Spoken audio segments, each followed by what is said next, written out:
നമസ്കാരം. പ്രൗഢഗംഭീരമായ ഇന്നത്തെ ഈ ചടങ്ങ് ആരംഭിക്കുന്നു. ആദ്യം ദേശീയ ഗാനം. അതിനായി വൈഗാ വി നാഥിനെയും കൃഷ്ണവേണിയെയും ക്ഷണിക്കുന്നു. जनगणमन अधिनायक जय हे भारत भाग्य विधाता. Governor advocate PS Sreedharan Pillai sir അവരുകളെ, ഈ വേദിയിൽ അധ്യക്ഷത വഹിക്കുന്ന സ്വദേശാഭിമാനി ജേർണലിസ്റ്റ് ഫോറത്തിൻ്റെ പ്രസിഡന്റ് ശ്രീ അജി ബുധന്നൂർ, വളരെയേറെ സന്തോഷത്തോടും അതിലേറെ ഏറ്റവും ഉയർന്ന അഭിമാനബോധത്തോടും കൂടിയാണ് ആരാധ്യനായ ഗവർണറുടെ സാന്നിധ്യത്തിൽ, നമ്മുടെ ഗുരുശ്രേഷ്ഠന്മാരുടെ സാന്നിധ്യത്തിൽ നമ്മുടെ സഹോദരി സഹോദരന്മാരെല്ലാവരും ഒത്തുചേർന്ന് നെയ്യാറ്റിൻകരയിലെ പത്രമാധ്യമ പ്രവർത്തകരുടെ കൂട്ടായ്മയായ സ്വദേശാഭിമാനി ജേർണലിസ്റ്റ് ഫോറത്തിൻ്റെ 20ാമത് വാർഷിക സമ്മേളനത്തിൽ നമ്മളെല്ലാവരും പങ്കെടുക്കുന്നത്.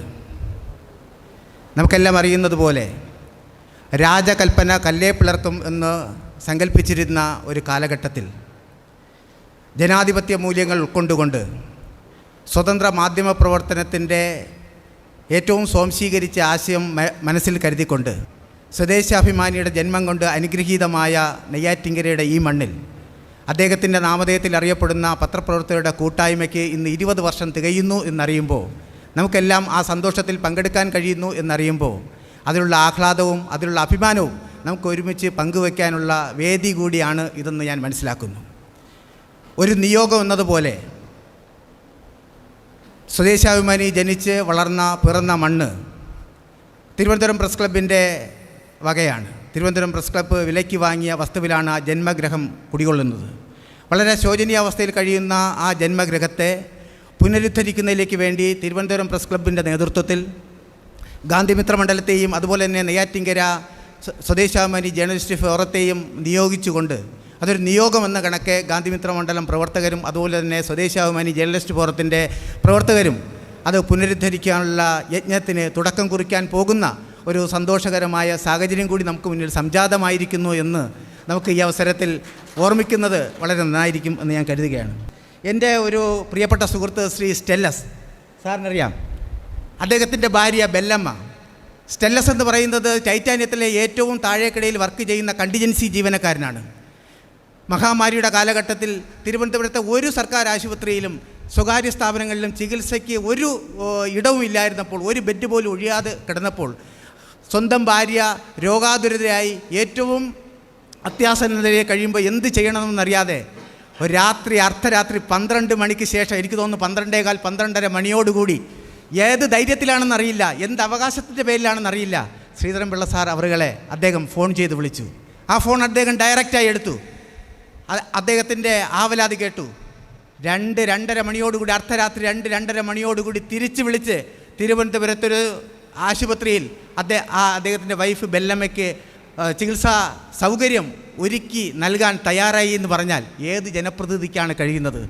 ആധുനിക വർത്തമാന കാലഘട്ടത്തിലെ ജനപ്രതിനിധികൾ പലപ്പോഴും ഇലക്ഷന് വേണ്ടി വോട്ട് പിടിക്കാൻ സമയത്ത് ജനങ്ങളുമായി സംവദിക്കുവാനും ജനങ്ങളുടെ അടുത്തിടപഴകാനും ജനങ്ങളുടെ കൂടെ നിൽക്കുവാനും ശ്രമിക്കുമ്പോൾ അത് കഴിഞ്ഞതിന് ശേഷം പലപ്പോഴും അധികാര സ്ഥാനത്ത് എത്തിക്കായാൽ ജനങ്ങളിൽ നിന്ന് അകന്നു നിൽക്കാൻ ശ്രമിക്കുന്നൊരു കാലഘട്ടം കൂടിയാണിത്. ആ കാലഘട്ടത്തിലാണ് ഇന്ത്യൻ ജനാധിപത്യത്തിൻ്റെ തന്നെ മാതൃകയായ ഇന്ത്യൻ ജനാധിപത്യ വ്യവസ്ഥിതി മുക്തകണ്ഠ പ്രശംസ ഏറ്റവും കൂടുതൽ അർപ്പിക്കേണ്ട ശ്രീധരൻ സാറിനെ പോലുള്ള പച്ചയായ ജീവിത യാഥാർത്ഥ്യം ഉൾക്കൊള്ളുന്ന ജനാധിപത്യ ബോധത്തിൻ്റെ ഏറ്റവും ഔന്നിത്യമായ ആശയം മനസ്സിൽ കരുതിക്കൊണ്ട് പ്രവർത്തിക്കുന്ന ശ്രീധരൻപിള്ള സാർ നമ്മുടെ ഈ മഹാസമ്മേളനം ഉദ്ഘാടനം ചെയ്യാൻ എത്തിച്ചേർന്നിരിക്കുന്നു എന്നത് തന്നെ നമുക്ക് എല്ലാവർക്കും സന്തോഷവും അതിലേറെ അഭിമാനവും ആനന്ദവും പകരുന്ന കാര്യമാണ് എന്ന് ഞാൻ പറയുമ്പോൾ അതിന് 2 അർത്ഥതലങ്ങൾ ഉണ്ടാവില്ല, 2 അഭിപ്രായം ഉണ്ടാവില്ല എന്ന് എനിക്ക് നിസ്സംശയം പറയാൻ കഴിയും.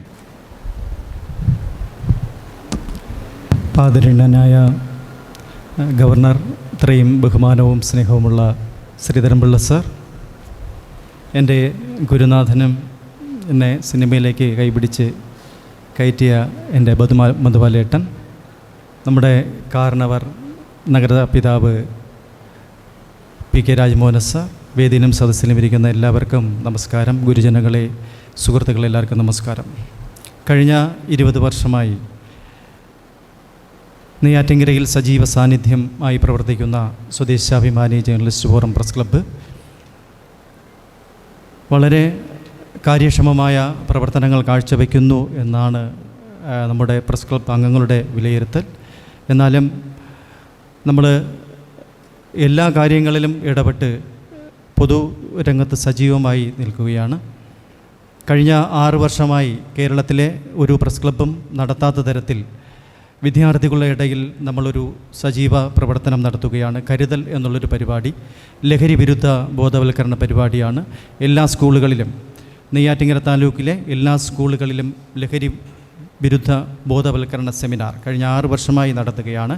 അടുത്ത വർഷം നമ്മൾ ഈ സ്കൂളുകളിൽ പുതിയ 7ാമത്തെ വെർഷനായിട്ട് നടത്താൻ പോകുന്ന ഒരു പരിപാടി ശുചിത്വമുള്ള പള്ളിക്കൂടം, ആരോഗ്യമുള്ള കുട്ടികൾ എന്നുള്ളൊരു പരിപാടി നമ്മൾ സജീവമായി നടത്താൻ നിശ്ചയിച്ചിരിക്കുകയാണ്. ഇത്തരത്തിലുള്ള സജീവമായ പ്രവർത്തനം നെയ്യാറ്റിൻകര പ്രസ് ക്ലബ്ബ് നടത്തുന്നു. അതുപോലെ തന്നെ നമ്മളെ പേരിൽ നമ്മൾ ചെയ്യുന്ന വാർത്തകളിൽ എന്തെങ്കിലും തെറ്റുണ്ടെങ്കിലും എന്ത് പോരായ്മയുണ്ടെങ്കിലും തിരുത്താനും അതിനെ വിമർശിക്കുവാനും എല്ലാവർക്കും അതിൻ്റേതായ സ്വാതന്ത്ര്യവും എല്ലാമുണ്ട്. പത്രക്കാരെ വിമർശിച്ചുകൂടാ എന്നുള്ള ഒന്നുമില്ല, എല്ലാവരെയും വിമർശിക്കാം. പക്ഷേ മാധ്യമ സ്വാതന്ത്ര്യത്തിൽ കൈകടത്തുന്ന ഒരു പ്രവണത നെയ്യാറ്റിൻകരയിൽ ഈയിടക്കാലമായി വന്നു തുടങ്ങുകയാണ്. അതിന് നമ്മൾ ഒരിക്കലും ശരിവെച്ചു കൊടുക്കില്ല എന്നുകൂടെ ഈ 20ാം വാർഷിക സമ്മേളനത്തിൽ അറിയിക്കുകയാണ്. സത്യസന്ധമായിട്ടുള്ള ഒരു കാര്യം കൂടെ ഈ ശ്രീധരൻപിള്ള സാറിൻ്റെ മുന്നിൽ, ഒരു ഗവർണറുടെ മുമ്പിൽ നമ്മൾ തോന്നിവാസ പ്രസംഗം നടത്താൻ പാടില്ല. സത്യസന്ധമായി മാത്രമേ പ്രോട്ടോകോൾ അനുസരിച്ച് സംസാരിക്കാൻ പാടുള്ളൂ. വൃത്തികെട്ട ഒരു വർത്തമാനവും പറയാൻ പാടില്ല. എന്നാലും ഒരു കാര്യം സൂചിപ്പിക്കാൻ വേണ്ടിയിട്ട് ഈ അവസരം വിനിയോഗിക്കുകയാണ്. കൂടില്ലാവിയുടെ 2014 ബഹുമാനപ്പെട്ട മന്ത്രി സുരേഷ് ഗോപി തിരുവനന്തപുരം പ്രസ് ക്ലബിന് വാങ്ങി നൽകിയതാണ്. തിരുവനന്തപുരം പ്രസ് ക്ലബിന് വാങ്ങി നൽകിയെന്ന് പറയുമ്പോൾ സുരേഷ് ഗോപി കാശ് കൊടുത്ത് തിരുവനന്തപുരം പ്രസ് ക്ലബിൻ്റെ പേരിൽ എഴുതിയതാണ്. സുരേഷ് ഗോപി പോലും വാങ്ങിക്കൊടുത്തതല്ല, കാശ് കൊടുത്ത് തിരുവനന്തപുരം പ്രസ് ക്ലബിൻ്റെ വകയായി വാങ്ങിക്കൊടുത്തതാണ്. തിരുവനന്തപുരം പ്രസ് ക്ലബിൻ്റെ വകയാണ് കൂടില്ലാ വീട്. ആ കൂടില്ലാ വീടിൻ്റെ പ്രവർത്തനങ്ങൾ നെയ്യാറ്റിൻകര പ്രസ് ക്ലബിനെയും ഗാന്ധി മിത്രമണ്ഡലം നമ്മുടെ അഡ്വക്കേറ്റ് ജയചന്ദ്രൻ ചേട്ടൻ നയിക്കുന്ന ഗാന്ധി മിത്രമണ്ഡലത്തിനെയും അതിൻ്റെ പുനരുദ്ധാരണം നോക്കി നടത്താൻ വേണ്ടിയിട്ട് ഏൽപ്പിച്ചിരിക്കുകയാണ്. അതിനെ ചൊല്ലി കോലാഹലങ്ങളെല്ലാം ഈ നാട്ടിൽ ഉണ്ടാകുന്നുണ്ട്. കൃത്യമായി കൂടില്ലാ വീട് തിരുവനന്തപുരം പ്രസ് ക്ലബിൻ്റെ വകയാണ്.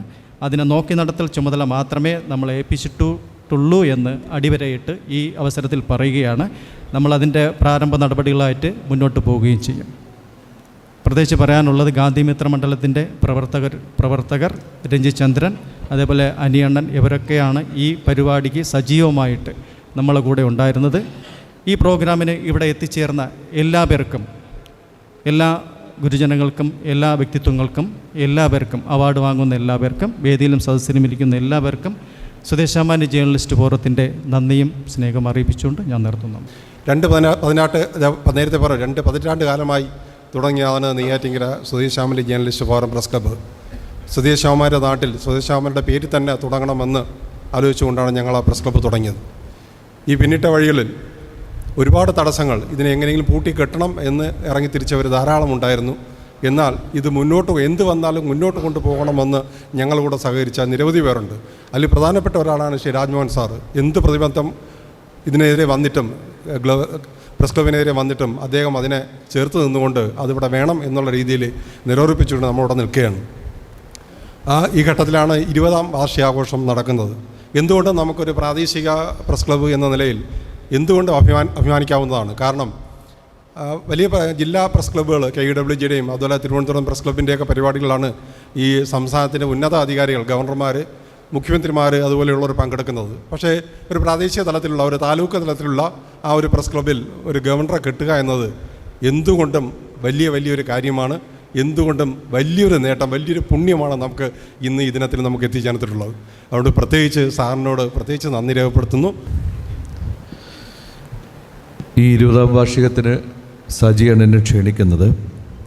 തീർച്ചയായും നെയ്യാറ്റിൻകരയുമായി ബന്ധപ്പെട്ടുള്ള ഒരുപാട് ചടങ്ങുകളിൽ ഞാൻ പങ്കെടുത്തിട്ടുള്ള ഒരു വ്യക്തി എന്ന നിലയിലും ഒരു പ്രാദേശിക പത്രപ്രവർത്തക സംഘം അവരുടേതായ ഒരു പ്രസ് ക്ലബ് വളരെ സജീവമായിട്ട് കൊണ്ടു നടക്കുകയും അത് ഇവിടെയുള്ളവർക്കും ഗുണകരമാക്കി മാറ്റുകയും ചെയ്യുന്നു എന്ന് പറയുന്നത് ഈ മണ്ണിൻ്റെ പ്രത്യേകതയായിട്ട് ഞാൻ കാണുന്നു. കാരണം ഈ മണ്ണ് സ്വദേശാഭിമാനിയുടെ മണ്ണാണ്.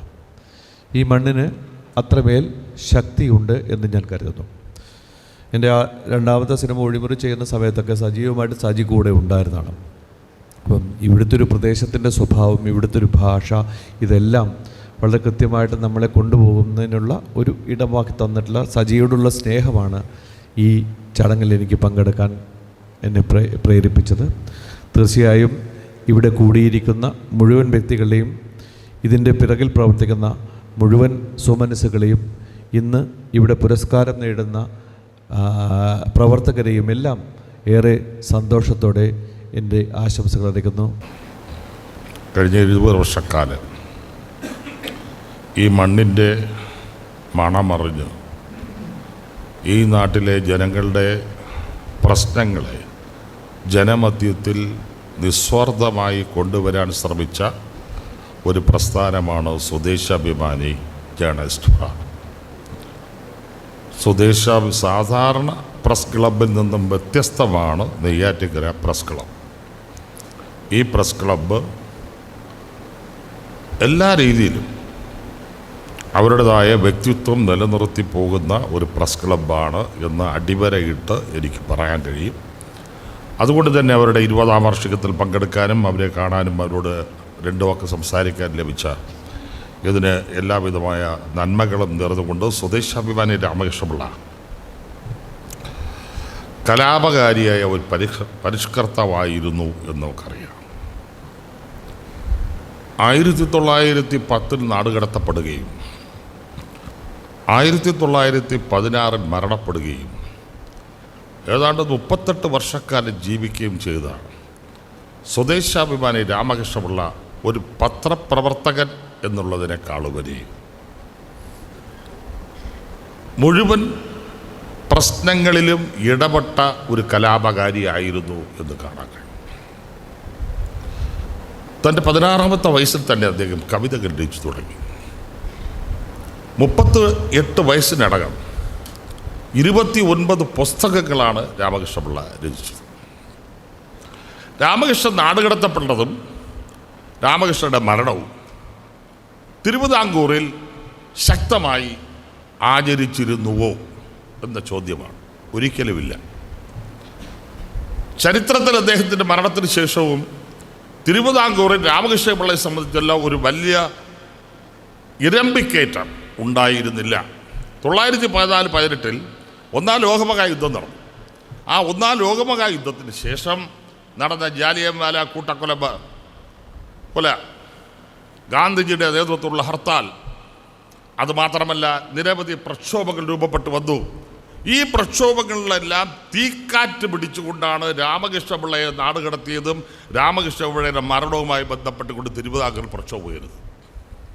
അപ്പോൾ അദ്ദേഹത്തിൻ്റെ മരണമോ അദ്ദേഹത്തിൻ്റെ നാടുകടത്തലോ തിരുവിതാംകൂറിൽ ഒരു ശക്തമായ പ്രതിഷേധം ഉയർന്നു വന്നിരുന്നില്ല.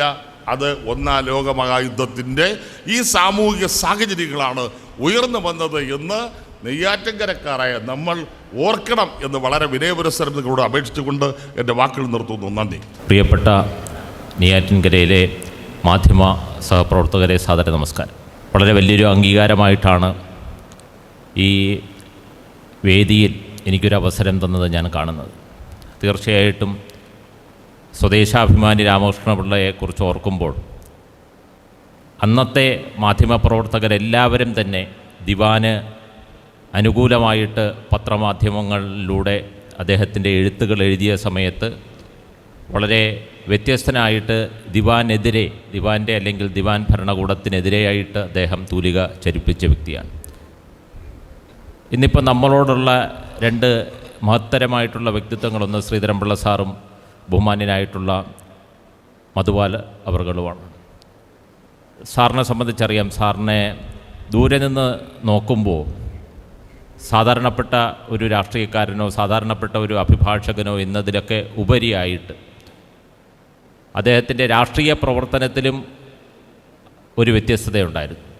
കാരണം അദ്ദേഹത്തിൻ്റെ രാഷ്ട്രീയ പ്രവർത്തനത്തിൽ അദ്ദേഹം എല്ലാവരെയും ഒരുമിച്ച് കാണുകയും ആരോടും ഒരു തരത്തിലുമുള്ള വെറുപ്പോ വിദ്വേഷമോ ഒന്നും ഇല്ലാതെ അദ്ദേഹം മുന്നോട്ട് പോയി.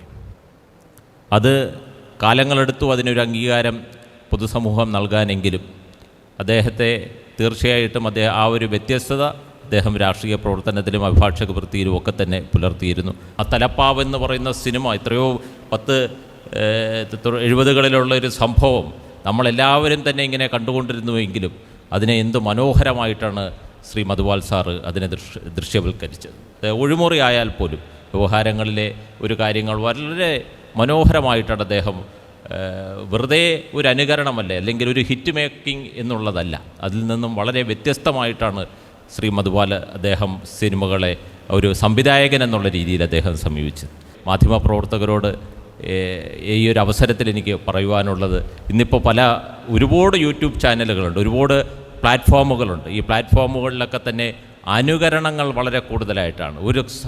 ഏതെങ്കിലും ഒരു കാര്യം വൈറലായാൽ അതിൻ്റെ പുറകെ മാധ്യമങ്ങളെല്ലാവരും കൂടെ ഓടിപ്പോകുന്നൊരു കാഴ്ചയാണ്. അത്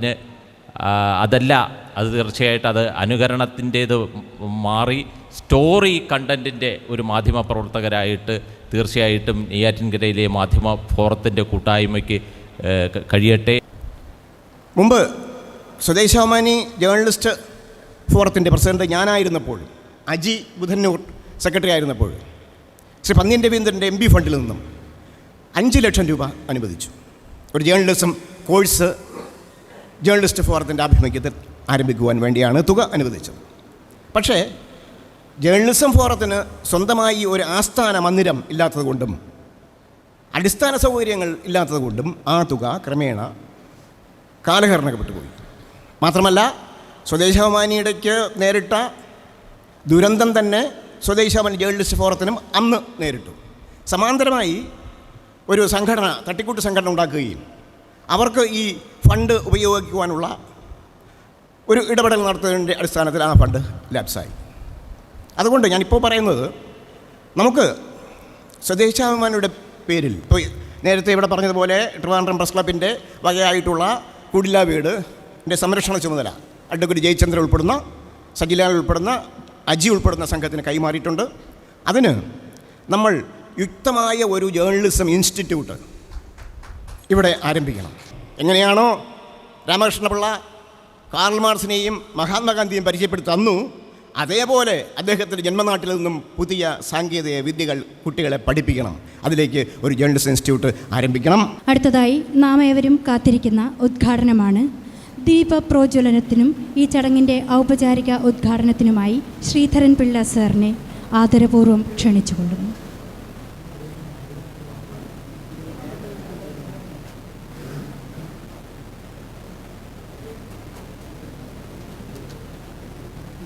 വേദിയിലും സദസ്സിലുമായി സന്നിഹിതരായിട്ടുള്ള വിശിഷ്ട വ്യക്തികളെ, സഹോദരി സഹോദരന്മാരെ, ശ്രീ രാജമോഹൻജി പറഞ്ഞ കാര്യം വളരെ പ്രസക്തമാണ്. നമ്മുടെ ചരിത്രത്തിൽ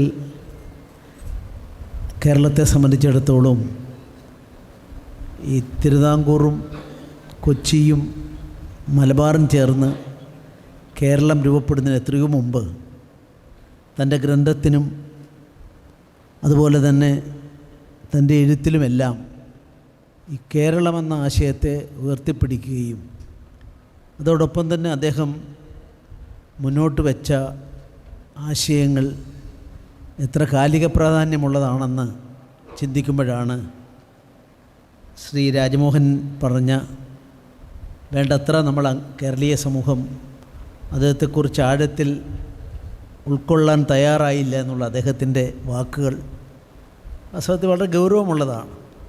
ഇനിയും വൈകിയിട്ടില്ല, നമ്മളിതൊക്കെ പഠിക്കേണ്ടതാണ്. ഞാൻ ഓർക്കുന്നു, ആർണോൾഡ് ടോയിൻബി എന്ന് പറയുന്ന മഹാനായൊരു ചിന്തകൻ, പാശ്ചാത്യ ലോകത്ത് അദ്ദേഹം ഏറ്റവും സുപ്രസിദ്ധനാണ് സൈദ്ധാന്തിക മേഖലയിൽ. അതൊരു ചോദ്യം ചോദിച്ചിട്ടുണ്ട്: who can change the society? ഒരു സമൂഹത്തെ മാറ്റിയെടുക്കാൻ ആൾക്കൂട്ടത്തിന് കഴിയുമോ? കേവല പ്രത്യയശാസ്ത്രങ്ങൾക്ക് സാധിക്കുമോ? അതൊരു വ്യത്യസ്ത രീതിയിൽ ചിന്തിച്ചുകൊണ്ട് പറഞ്ഞു, A creative minority in A society they can change. ഞാൻ എൻ്റെ വിശദാംശങ്ങളിലേക്ക് പോകുന്നില്ല.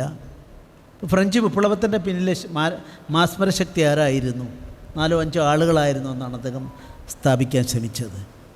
അദ്ദേഹം ചിന്തിച്ചതിൽ ഉൾപ്പെടുന്നില്ലെങ്കിലും ഞാൻ മറ്റൊരു കാര്യം പറയാം. ഇന്ത്യൻ സ്വാതന്ത്ര്യ സമരത്തിൽ പങ്കെടുത്ത അക്കാലത്തെ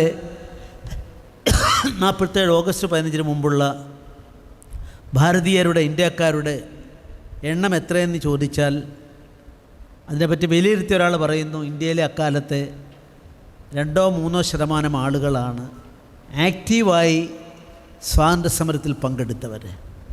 ഇത് ഏത് വിപ്ലവത്തോട് ബന്ധപ്പെട്ടാലും നമുക്ക് കണ്ടെത്താൻ കഴിയുന്ന ഒരു പൊതു തത്വമാണ്. എക്സെപ്ഷൻസ് ഉണ്ടാവുക. അങ്ങനെ ചിന്തിക്കുമ്പോഴാണ് വാസ്തവത്തിൽ ഇവിടെ ആ പോരായ്മ, ക്രിയേറ്റീവ് മൈനോറിറ്റി. അപ്പം നിങ്ങൾ തീർച്ചയായും പത്രപ്രവർത്തക മേഖലയിൽ ഇത്തരത്തിൽ സ്വദേശാഭിമാനി ജേർണലിസ്റ്റ് ഫോറം ഒരു വലിയ ആത്മവിശ്വാസത്തോടെ ഇപ്പോഴും അത് മുന്നോട്ട് പോകുന്നു. അതിൽ സ്വദേശാഭിമാനി രാമകൃഷ്ണപിള്ളയുടെ കാഴ്ചപ്പാടുകൾ, അദ്ദേഹത്തിൻ്റെ സംഭാവനകളെ മുന്നോട്ട് വെക്കാനുള്ള ശ്രമമാണ് ഞാൻ പറയാൻ ആഗ്രഹിക്കുന്നത്. എന്നോട് നിങ്ങൾ യോജിക്കണമെന്നില്ല. ഇതൊക്കെ സർക്കാരിൽ നിന്നും മറ്റുള്ള സംഘടനകളിൽ നിന്നൊക്കെ സഹായം ലഭിച്ചേക്കാം. പക്ഷേ അതിനെ മുന്നോട്ട് കൊണ്ടുപോകാൻ സമർപ്പണ ബോധത്തോടെയുള്ള ഒരു പറ്റം ആളുകൾക്ക് സാധിക്കും. അങ്ങനെയാണ് ക്രിയേറ്റീവ് മൈനോറിറ്റി എന്ന് പറയുന്നത്. ക്രിയേറ്റീവാണ്, സർഗാത്മകമാണ്. സർഗാത്മകതയ്ക്കാണ് സാധിക്കുക. അധികാര രാഷ്ട്രീയത്തോട് ബന്ധപ്പെട്ടാണ് ഒരു സമൂഹം പൂർണ്ണമായി വളരുന്നതെന്ന് കരുതാത്ത ഒരാളാണ് ഞാൻ. അതിന് ഏറ്റവും വലിയ ഉദാഹരണമാണ് ഗാന്ധിജി. ഗാന്ധിജിയുടെ നിങ്ങൾ മൊത്തം ഒന്ന് പരിശോധിച്ചാൽ ഗാന്ധിജി ഒരവസരത്തിൽ പറഞ്ഞിട്ടുണ്ട്, എൻ്റെ വായനയാണ് എന്നെ ഇങ്ങനെ ആക്കിയതെന്നാണ് പറഞ്ഞിട്ടുള്ളത്. മറ്റുള്ള അനുഭവജ്ഞാനങ്ങൾ ഒരുപാടുണ്ട്. അക്കാദമി യോഗ്യതയേക്കാൾ അനുഭവജ്ഞാനമൊക്കെ കത്തി നിൽക്കുന്ന മേഖലയാണ് രാജനൈതിക രംഗം. പക്ഷേ അനുഭവജ്ഞാനം ഒരു വലിയ ഘടകമാണ്. അങ്ങനെ ചിന്തിക്കുമ്പോഴാണ് 38 വയസ്സിനുള്ളിൽ ഇവിടെ നിന്നും പോകേണ്ടി വന്നതും 38ാമത്തെ വയസ്സിൽ കണ്ണൂരിലെ അദ്ദേഹം ഇപ്പം പയ്യാമ്പലത്തെ നിത്യമായി അദ്ദേഹം അവിടെ അന്ത്യവിശ്രമം കൊള്ളുന്ന സാഹചര്യമെല്ലാം ഉണ്ടായത്. അവിടെ നമ്മൾ ചിന്തിക്കേണ്ട ഒരു വിഷയം, എൻ്റെ ഒരു അനുഭവം ഞാൻ പറയാം. ഞാൻ അടിയന്തരാവസ്ഥ കാലഘട്ടത്തിൽ കോഴിക്കോട് ലോ കോളേജിലെ വിദ്യാർത്ഥിയാണ്. ഞാനും എ കെ ബാലനും ഒന്നിച്ച് സഹപ്രവർത്തകരായിരുന്നു. രാഷ്ട്രീയത്തിലല്ല, വ്യത്യസ്തമായ രാഷ്ട്രീയത്തിലെങ്കിലും ഒന്നിച്ച് പ്രവർത്തിച്ചവരാണ് അക്കാലത്ത്. കോളേജ് യൂണിയൻ തിരഞ്ഞെടുപ്പിൽ 1ാം വർഷ LLB വിദ്യാർത്ഥിയായ ഞാൻ കോളേജ് മാഗസിൻ എഡിറ്ററായും എ കെ ബാലൻ അവിടെ നിന്ന് യൂണിവേഴ്സിറ്റി കൗൺസിലറായും തിരഞ്ഞെടുക്കപ്പെട്ട ഒരു കാലഘട്ടം ഓർക്കുകയാണ്. ഞാൻ പറയാൻ ആഗ്രഹിക്കുന്നത്, ആ ഒരു കാലഘട്ടം ഉണ്ടായപ്പോൾ എല്ലാ സ്വാതന്ത്ര്യവും നഷ്ടപ്പെട്ടു. നമ്മുടെ fundamental rights suspended for ever. പിടിച്ചു കൊണ്ടുപോയി ഇടുന്ന ആൾ എന്ന് പുറത്തു വരും, ആയുഷ്കാലത്ത് എപ്പോഴെങ്കിലും സാധിക്കുമോ എന്ന് ആർക്കും പ്രവചിക്കാൻ സാധിക്കില്ല. ആർട്ടിക്കിൾ 226 സസ്പെൻഡ് ചെയ്തു. ഞാൻ അതിൻ്റെ വിശദാംശങ്ങളൊക്കെ ഒന്നും പോകുന്നില്ല. 50ാം കൊല്ലം വരാൻ പോകുന്നതുകൊണ്ട് ഇനി അതൊക്കെ വീണ്ടും നമ്മുടെ പുനർവിചിന്തനത്തിന് വേണ്ടി ആ വിഷയം രംഗത്ത് വരുമെന്നുള്ള കാര്യത്തിൽ സംശയമില്ല. അപ്പം ഞാൻ പറഞ്ഞു വരുന്നത്, അതിനെതിരായ പോരാട്ടം നടത്തുന്ന ആളുകളുടെ മുമ്പിൽ എന്ത് ശക്തിയാണ് അവരെ സംബന്ധിച്ചുണ്ടായിരുന്നത്. ഒരു പക്ഷേ അത് ചിന്തിക്കുമ്പോഴാണ്, എന്നോട് യോജിക്കാത്തവർക്ക് യോജിക്കാം, അല്ലെങ്കിൽ വിയോജിക്കാം. അന്നത്തെ 77 തെരഞ്ഞെടുപ്പിൽ ഞങ്ങളൊക്കെ ഒന്നിച്ച് പ്രവർത്തിച്ച, അന്നും ABVP-യുടെ ആളായിരുന്നു. പിന്നെ അന്നത്തെ ജനസംഘത്തിൻ്റെയും മറ്റും ജനതാ പാർട്ടിയെ രൂപാന്തരപ്പെട്ട രാഷ്ട്രീയ സാഹചര്യം. ഞാനത് പറയുന്നതിൻ്റെ പശ്ചാത്തലം ഇല്ലെങ്കിൽ പുതിയ തലമുറ ആർക്കും അത് ഓർക്കാൻ സാധിക്കില്ല. അതുകൊണ്ടാണ്, ആർക്കും ഇതിനെപ്പറ്റിയൊന്നും അറിയില്ല. അന്ന് തെരഞ്ഞെടുപ്പ് നടന്നതിനെ വിലയിരുത്തിക്കൊണ്ട് പിന്നീട് ഞാനൊരു പുസ്തകം എഴുതി, ഡാർക്ക് ഡേയ്സ് ഓഫ് ഡെമോക്രസി എന്ന് പറയുന്നൊരു പുസ്തകം. അത് ഇന്ത്യൻ പ്രധാനമന്ത്രി 2016 ഞാൻ ഗവർണറൊക്കെ അതിന് മുമ്പാണ് അദ്ദേഹമാണ് അത് റിലീസ് ചെയ്തത്. ഒരു ചാപ്റ്റർ എൻ്റെ അനാലിസിസാണ്. ആ അനാലിസിസ് രാഷ്ട്രീയത്തിന് വേണ്ടി ഞാൻ പറയുകയല്ല. 77 തെരഞ്ഞെടുപ്പിൽ കേരളത്തിൽ നിന്നുള്ള മുഴുവൻ MP-മാരെയും തിരഞ്ഞെടുത്ത് അയച്ചത് അന്നത്തെ സംവിധാനം തുടരട്ടെ എന്നുള്ളതാണ്. തമിഴ്നാടെടുത്താൽ തമിഴ്നാട്ടിലും അത് തന്നെ കാണാൻ സാധിക്കും. 40 MP-മാരുള്ളതിൽ അന്നത്തെ ADMKയും അന്നത്തെ ഭരണകൂടവും കൂടെ ഒന്നിച്ചു നിന്നുകൊണ്ട് 36 മറ്റോ സീറ്റുകൾ കിട്ടിയെന്നാണ് ഞാൻ എൻ്റെ ഓർമ്മയെന്ന് പറയുന്നതാണ് ആ പുസ്തകത്തിലുള്ളത്. കർണാടകത്തിൽ 28-ൽ 26 അങ്ങനെയായിരുന്നു. ഗോവയിലെ മുഴുവൻ സീറ്റുകളും അങ്ങനെയായിരുന്നു. അതിനപ്പുറത്ത് 10 ഉത്തരേന്ത്യൻ സംസ്ഥാനങ്ങളിൽ 71 തെരഞ്ഞെടുപ്പിൽ 231 സീറ്റിൽ 222 സീറ്റും നൽകിയിരുന്നത് അന്ന് ഇന്ത്യ ഭരിച്ചിരുന്ന സംവിധാനത്തിനായിരുന്നു. ഞാൻ പാർട്ടിയുടെ പേരുകളൊന്നും പറയുന്നില്ല. പക്ഷേ 77 തെരഞ്ഞെടുപ്പിൽ ആ 231 എടുത്ത് അനാലിസിസ് ചെയ്തുകൊണ്ട് എൻ്റെ പഠനമനുസരിച്ച് അതാരും ഗണ്ണിക്കാൻ സാധിച്ചിട്ടില്ല, 2 സീറ്റ് ഒഴികെ ബാക്കിയെല്ലാം അന്നത്തെ അതിനെതിരായി നിൽക്കുന്നവരുടെ JP ഒക്കെ മൂവ്മെൻറ്റിനോട് ബന്ധപ്പെട്ട് കൊടുത്തപ്പോഴാണ് ഇന്ത്യയിൽ ഭരണമാറ്റമുണ്ടായത്. ഭരണമാറ്റമല്ല, ജനാധിപത്യത്തിൻ്റെ തിരിച്ചുവരവുണ്ടായത് കൊണ്ടാണ് അന്ന് മുതലാണ് നമ്മളെ ജനാധിപത്യത്തിൻ്റെ മാതാവ്, അതുവരെ ഏതൻസിനും അതുപോലെ തന്നെ ഉള്ള ഏതൻസിനും ആണ് ആ സ്ഥാനമുണ്ടായിരുന്നത്. ജനാധിപത്യത്തിൻ്റെ മാതാവ്, ഏറ്റവും വലിയ ജനാധിപത്യവാദികൾ, അങ്ങനെയാണ് അതിനെ സംബന്ധിച്ചിടത്തോളം ലോകത്ത് അംഗീകാരം നേടിയ ഒരു കാലഘട്ടം ഉണ്ടായത്. അപ്പം മാറ്റമുണ്ടാക്കേണ്ടത് ആരിലാണ്? മാറ്റമുണ്ടാക്കുന്നത് അടിസ്ഥാനപരമായി ആളുകളിലാണ്. ആ മാറ്റമൊക്കെ ഉണ്ടാക്കേണ്ട ചാലകശക്തി ആരാണ്? ആ ചാലകശക്തി ആയതുകൊണ്ടാണ് ഞാൻ അടിയന്തരാവസ്ഥയിൽ അണ്ടർഗ്രൗണ്ടിൽ അന്നിറക്കിയിരുന്ന ഒരു, ഇപ്പോൾ ഇതിൻ്റെ എനിക്ക് അയച്ചു തന്ന പേപ്പർ ഞാൻ വായിക്കുമ്പോൾ പറയാൻ ആഗ്രഹിക്കുന്നു. ഭയകൗടില്യ ലോഭങ്ങൾ വളർത്തുകയില്ലൊരു നാടിനെ.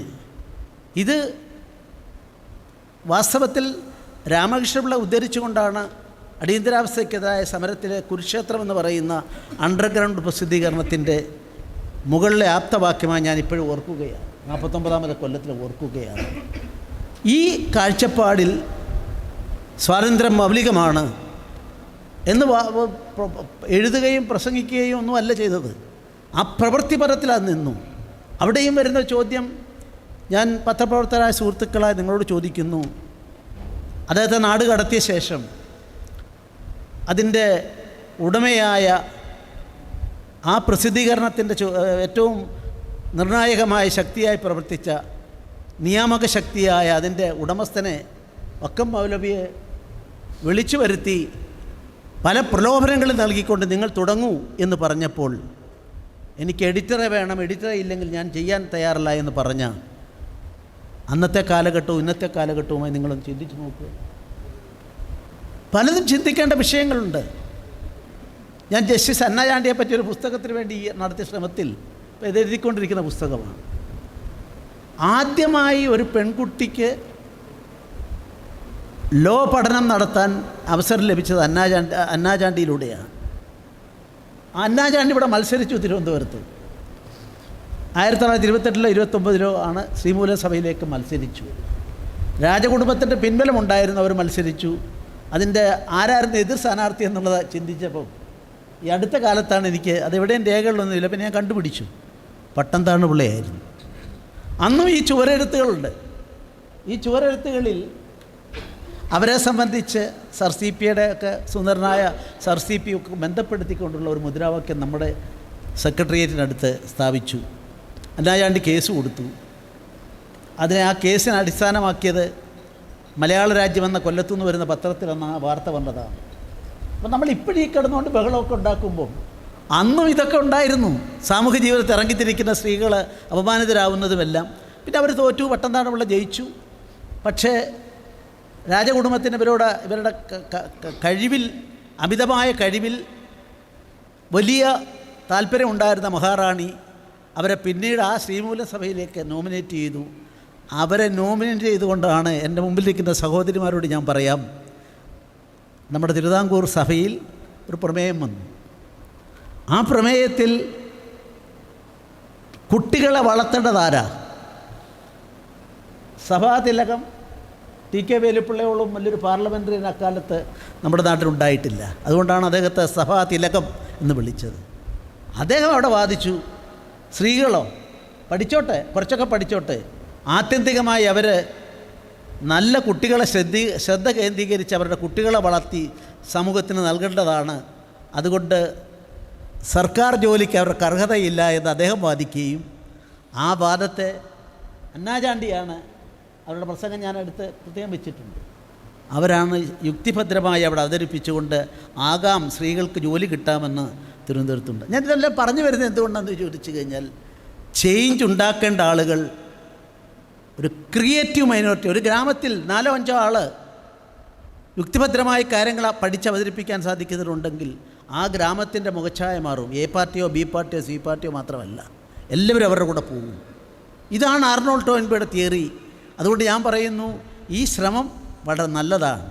അദ്ദേഹത്തിൻ്റെ ഓരോ വാക്കുകളിലും മികച്ച പത്രപ്രവർത്തനം എന്ന് പറയുമ്പോൾ ഞാൻ ചോദിക്കട്ടെ, ഇന്ത്യയിലെ പത്രപ്രവർത്തന മേഖലയുടെ ചരിത്രം നിങ്ങൾ തുടക്കം കുറിച്ച കൽക്കട്ടയിൽ തൊട്ട് കൽക്കത്ത ഗസറ്റിയർ തൊട്ടിങ്ങോട്ടുള്ള ചരിത്രം പരിശോധിച്ചാൽ രാമകൃഷ്ണപിള്ളയോളം ശക്തമായ നിലപാട് സ്വീകരിച്ചുകൊണ്ട് യുവാവായിരിക്കുമ്പോൾ തന്നെ അതിൻ്റെ വെല്ലുവിളികളെ നേരിടാനുള്ള ചങ്കൂറ്റം കാണിച്ച എത്ര പത്രപ്രവർത്തകരെ സ്വാതന്ത്ര്യത്തിന് മുമ്പ് പത്രപ്രവർത്തന മേഖലയിൽ മാത്രം വ്യാപൃതരായിരുന്ന ആ ലക്ഷ്യത്തിന് വേണ്ടി പ്രവർത്തിച്ച ആൾക്കാരുടെ കൂട്ടത്തിലുണ്ടായിരുന്നു ചോദിച്ചാൽ നിങ്ങൾക്ക് വേറെ ആളെ അങ്ങനെ ശരിയാണ്. അടിയന്തരാവസ്ഥയുടെ കാലഘട്ടത്തിൽ ഇന്ത്യൻ എക്സ്പ്രസിൻ്റെ ഗോയങ്കയൊക്കെ കാട്ടിയ ചങ്കൂറ്റത്തെ ഞാൻ മറന്നുകൊണ്ടല്ല പറയുന്നത്, സ്വാതന്ത്ര്യത്തിന് മുമ്പ്. അപ്പോൾ ഇതിലെല്ലാമുള്ള മാറ്റം, ഈ മാറ്റത്തിൻ്റെ ചാലകശക്തികളാകാൻ നമുക്ക് സാധിക്കണ്ടേ? മാധ്യമപ്രവർത്തകരുടെ യോഗത്തിലാണ്ട് ഞാൻ ചോദിക്കുന്നു, ഞാൻ വിദ്യാർത്ഥി പ്രവർത്തനമായിരുന്നപ്പം ഞാൻ അന്ന് മുതലേ ഒരേ പ്രസ്ഥാനത്തിൻ്റെ ആളായിരുന്നു. ഇപ്പം പിന്നെ ഗവർണർക്ക് രാഷ്ട്രീയമില്ല. പക്ഷേ ഒരു സംശയം വന്നാൽ ആരോടാ വിളിച്ച് ചോദിക്കുക? പഴയ കാലത്തെ സംഭവങ്ങളെപ്പറ്റി എന്തെങ്കിലും ചരിത്രം വന്നാൽ NV കൃഷ്ണവാര്യർ എന്ന പത്രാധിപരെ വിളിച്ചാൽ നിങ്ങൾക്ക് ഉത്തരം കിട്ടും. പെരുന്നാക്കയന്നാരെ വിളിച്ചാൽ നിങ്ങൾക്ക് ഉത്തരം കിട്ടും. ചുമ്മാറിനെ വിളിച്ചാൽ നിങ്ങൾക്ക് ഉത്തരം കിട്ടും. പാമ്പൻ മാധവനെ വിളിച്ചാൽ നിങ്ങൾക്ക് ഉത്തരം കിട്ടും. മാധ്യമ മേഖലകളായിരുന്നു അക്കാലത്തെ ചരിത്രങ്ങളെപ്പറ്റിയും മറ്റുള്ള ആളുകളുടെ സംശയം ഒരു എന്താ പറയണ്ടേ, എൻസൈക്ലോപ്പീഡിയ പോലെ ഉണ്ടായിരുന്നത്. എന്നെ വിളിച്ചിട്ട് ഞാനിത് പറയുന്നത് നിങ്ങൾ എന്നോട് ക്ഷമിക്കുക. ഈവനിങ്ങിൽ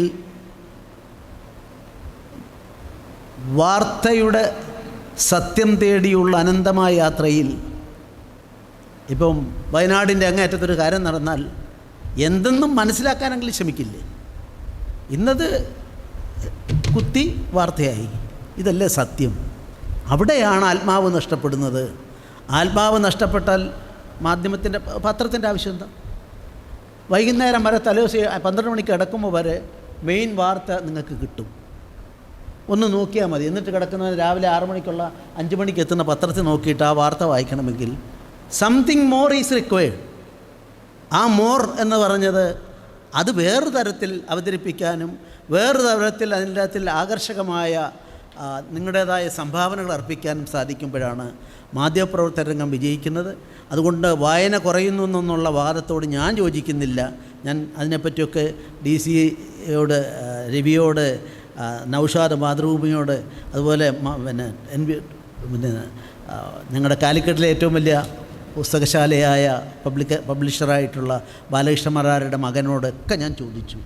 ഇവരെല്ലാം പറയുന്നു പുസ്തകങ്ങളുടെ വിൽപ്പന കൂടുകയാണ്, വായനാശീലം കൂടുകയാണ്.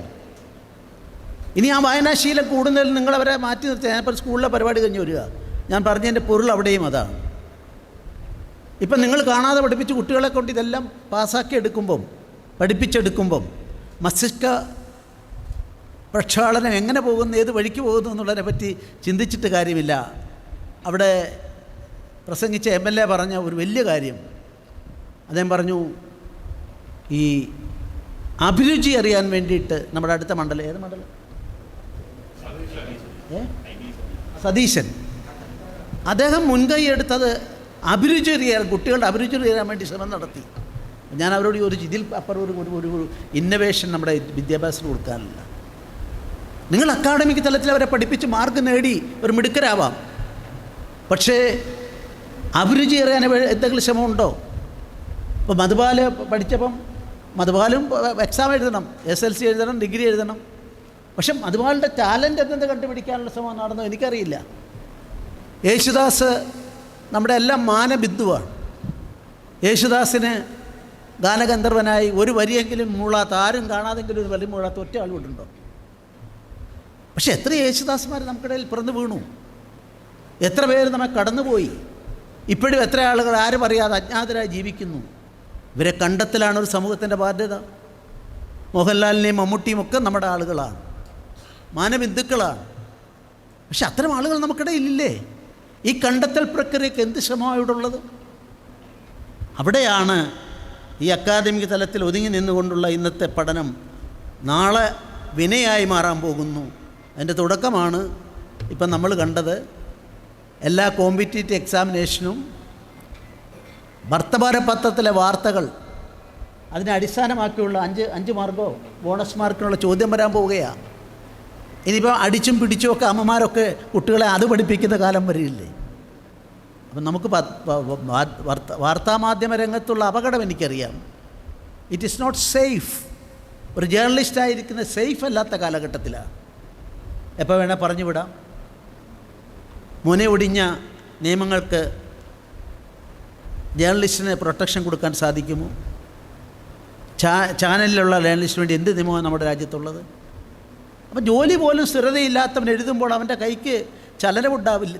കൈക്ക് എപ്പോഴും അത് വിറങ്ങലിച്ചു പോകും. ആ കൈകൾക്കൊരിക്കലും നിഷ്പക്ഷമായി എഴുതാൻ സാധിക്കില്ല. ഇത്ര ഒരുപാട് കാര്യങ്ങളുണ്ട്. ഇതെല്ലാം കേരളത്തിലുടനീളം ചർച്ച ചെയ്യിക്കാൻ സ്വദേശാഭിമാനി ജേർണലിസ്റ്റ് ഫോറത്തിന് സാധിച്ചാൽ, I would like to say this journalist forum is a journalist organisation with a difference. ആ ഡിഫറൻസിലേക്ക് എത്താൻ സാധിക്കുമോ എന്നുള്ളതാണ് നോക്കേണ്ടത്. അപ്പോൾ എല്ലാവർക്കും നന്മ നേർന്നുകൊണ്ട് ഈ സംരംഭം വിജയമാകട്ടെ. 20ാം വാർഷികം, 20ാമെന്ന ചുറിയുറുക്കുള്ള ചെറുപ്പമാണ്. തിരുവനന്തപുരം പ്രസ് ക്ലബ്ബൊക്കെ വയസ്സായിപ്പോയി. 10-70 കൊല്ലം 75 കൊല്ലമൊക്കെ ഉള്ളതാണ്. അതുകൊണ്ട് ഈ പരിപാടി ഔപചാരികമായി ഉദ്ഘാടനം ചെയ്യാൻ പ്രഖ്യാപിക്കുന്നു. നമുക്ക് എല്ലാവർക്കും നന്മ നേരുന്നു. നമസ്കാരം. ജയ് ഹിന്ദ്, ജയ് ഭാരത്. ങ്കര നഗരസഭയുടെ ആദരണീയനായ ചെയർമാൻ ശ്രീ PK രാജമോഹനൻ അവർകൾ പൊന്നാടയണിയിച്ച് ഉപഹാരം നൽകി ആദരിക്കുന്നു.